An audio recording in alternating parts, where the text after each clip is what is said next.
question is a projectile is fired from a gun at an angle of 45 degree with the horizontal and with the muzzle speed of 15,000 feet per second. At the highest point in its height, the projectile explodes into two fragments of equal mass. One fragment whose initial speed is 0 falls vertically.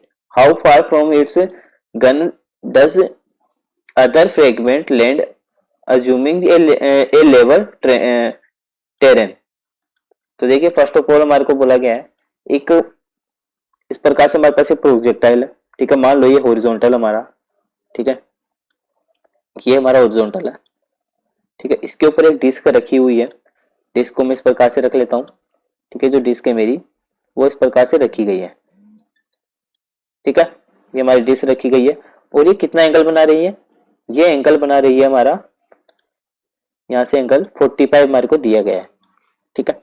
और इसकी जो मजल velocity है, यानी जिस velocity से जो bullet हमारी, ठीक है, वो निकल रही है, म्यू हमारे को कितना दिया गया है? यहाँ से म्यू इक्वल टू दिया गया है 1500, ठीक है, यानी 15,000 फीट पर सेकेंड, ठीक है। अब देखिए प्रोजेक्टाइल मोशन दिया गया है, तो एक प्रोजेक्टाइल मोशन बना लेते हैं। प्रोजेक्टाइल मोशन में क्या होता है? तो पाथ होता है वो हॉरिजॉन्टल होता है, ठीक है, सॉरी ये हमारा पैराबोलिक पाथ होता है। तो देखिए मैं इसको कुछ इस प्रकार से बना रहा हूँ, ठीक है।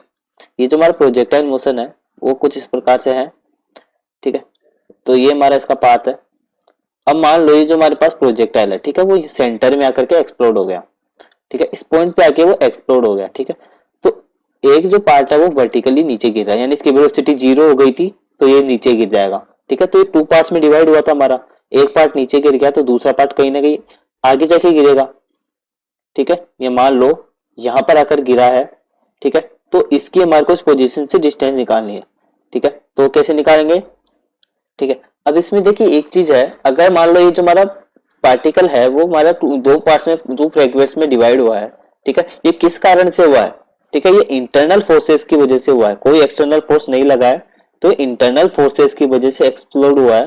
तो हम ये भी जानते हैं जब इंटरनल फोर्सेस की वजह से कोई चीज एक्सप्लोड होती है तो जो उसका जो मोमेंटम है वो कंजर्व रहता है, ठीक है, यानी पी जो है वो कंजर्व रहता है। और उसका जो सेंटर ऑफ मास की प्रोजेक्टरी है, ठीक है, तो उसकी जो सेंटर ऑफ मास की प्रोजेक्टरी है वो जो प्रोजेक्टाइल था उसकी अगर मैं बात करूं, ठीक है, प्रोजेक्टाइल मोशन की, तो वो सेम रहेगा, ठीक है। ये इसका सेंटर ऑफ मास डिस्टर्ब नहीं होगा, ये यहीं पर आकर के गिरेगा, ठीक है। अब देखो एक पार्टिकल मेरा यहाँ गिरा है, ठीक है, इस डिस्टेंस को मैं आर से डिनोट कर लेता हूँ, ठीक है, इसको डिस्टेंस को मैं आर से डिनोट कर लेता हूँ। जो सेकंड पार्टिकल है मेरा वो यहाँ पर गिरा है, ठीक है, और मैं मान लेता हूं कि दोनों पार्टिकल है उनका मास है m, ठीक है, ये मास m है, यानी जो यहाँ पर आके गिरा है और ये जो यहाँ पर आके गिरा है इसका मास भी m है, यानी कि जो हमारे पास टोटल प्रोजेक्टाइल है उसका मास 2m मैंने एज्यूम कर लिया। एंगल हमारे को 45 गिवन है, ठीक है। अब यहाँ पर देखिए सेंटर ऑफ मास की जो पोजीशन है, ठीक है, इसको मैं ओरिजिन मान लेता हूँ, ठीक है, इसको मैं ओरिजिन मान लेता हूँ 0,0, ठीक है, क्योंकि हम सेंटर ऑफ मास का कॉन्सेप्ट लगाने वाला है तो इसको मैं 0,0 यानी ओरिजिन एज्यूम कर लेता हूँ, ठीक है। और इस डिस्टेंस को मैं यहाँ से x एज्यूम कर लेता हूँ, ठीक है, इस डिस्टेंस को मैंने x एज्यूम कर लिया, ठीक है। अब देखिए दोनों पार्टिकल जहां भी गिरेंगे सेंटर ऑफ मास हमारा यही रहेगा, ठीक है। इन दोनों का सेंटर ऑफ मास अगर मैं मानूं तो हमारा सेंटर ऑफ मास सेम रहेगा, ठीक है। अब यहाँ पर देखिए अगर मैं मान लूं, ठीक है, इन दोनों पार्टिकल्स का सेंटर ऑफ मास यही रहने वाला है, ठीक है, तो मैं डेल एक्स निकालू यहाँ से, del x centre of mass अगर मैं निकालू, ठीक है, तो कितना आ जाएगा? ये 0 के इक्वल आना चाहिए, ठीक है। जो सेंटर ऑफ मास हमारा कोई देखिए फिर कोई चेंज नहीं हुआ डिस्टेंस में, तो ये 0 के इक्वल होना चाहिए, ठीक है। और अगर मैं निकालू, ठीक है, ये कैसे निकालेंगे? ठीक है, ये जो पार्टिकल है m इंटू माइनस के r/2, ठीक है, माइनस क्यों लिया है? क्योंकि ओरिजिन के लेफ्ट साइड है, ठीक है, तो माइनस के r/2 हो जाएगा, ठीक है, plus m into x, plus का x आएगा क्योंकि ये इस डायरेक्शन में मैंने प्लस में लिए, ठीक है, जो ओरिजिन है इसके राइट साइड वाला डायरेक्शन प्लस में आएगी, इक्वल टू 0, ठीक है। अगर मैं यहाँ से x की वैल्यू निकालू तो ये प्लस के r/2 मेरे को फाइंड हो जाएगी, ठीक है, यानी कि यहाँ से यहाँ तक की डिस्टेंस हमारी कितनी हो जाएगी? r/2 हो जाएगी, ठीक है। अब यहाँ से देखिए ये जो डिस्टेंस निकली है मेरी, ये कितनी निकली है? r/2 निकली है, ठीक है।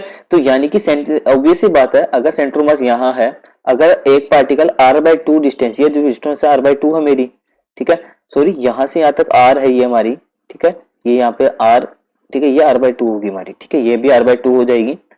अब ये r/2 है तो अगले वाला जो पार्टिकल होगा इसकी भी r/2 होगी, ठीक है। तो बताइए यहाँ से और जो हमारा पार्टिकल गिरा है इसकी डिस्टेंस कितनी हो जाएगी, r प्लस r/2 यानी कि 3r/2 हो जाएगी। ठीक है। और यहाँ पे r क्या है, r is nothing but r equal to range. ठीक है। और रेंज का फॉर्मूला हम जानते हैं, रेंज जो होती है, ठीक है, r इसका फॉर्मूला होता है म्यू यू स्क्वायर। इसको सोल्व कर लेते हैं। ठीक है। तो कितना आ जाएगा, u square sine square 2 theta, sorry sine, ठीक है, साइन 2 थीटा होता है सॉरी हमारा, upon g, u square sine 2 theta upon g. ठीक है। तो देखिए यहां से क्या आ जाएगा हमारे पास, रेंज कितनी आ जाएगी, रेंज सॉरी अगर मैं डिस्टेंस निकालू कितनी थी, 3/2 मल्टीप्लाई आर। ठीक है। यू स्क्वायर, ठीक है, यू कितना है, इनिशियल वेलोसिटी 1500 यानी 15,000 स्क्वायर।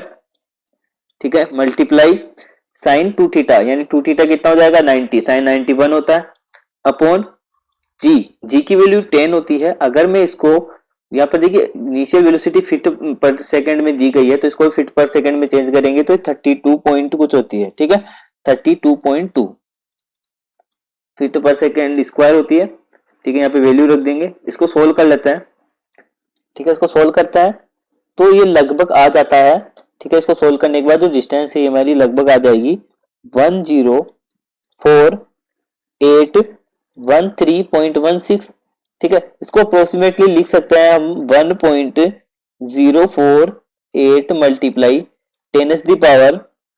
ठीक है। देखिए कितना हो जाएगा, 1 2 3 4 5, 10⁻⁵ लिख सकते हैं इसको। ठीक है। तो ये हमारी इसकी डिस्टेंस हो जाएगी, जहां से ये हमारा हमारा जो प्रोजेक्टाइल है जहां से फेंका गया था और जहां पर इसका जो सेकंड पार्ट है वो गिर रहा था, उसकी डिस्टेंस हमारी हो जाएगी 1.48 इंटू 10⁸ सो 10⁵ फीट। ठीक है। तो ये इसका आंसर हो जाएगा।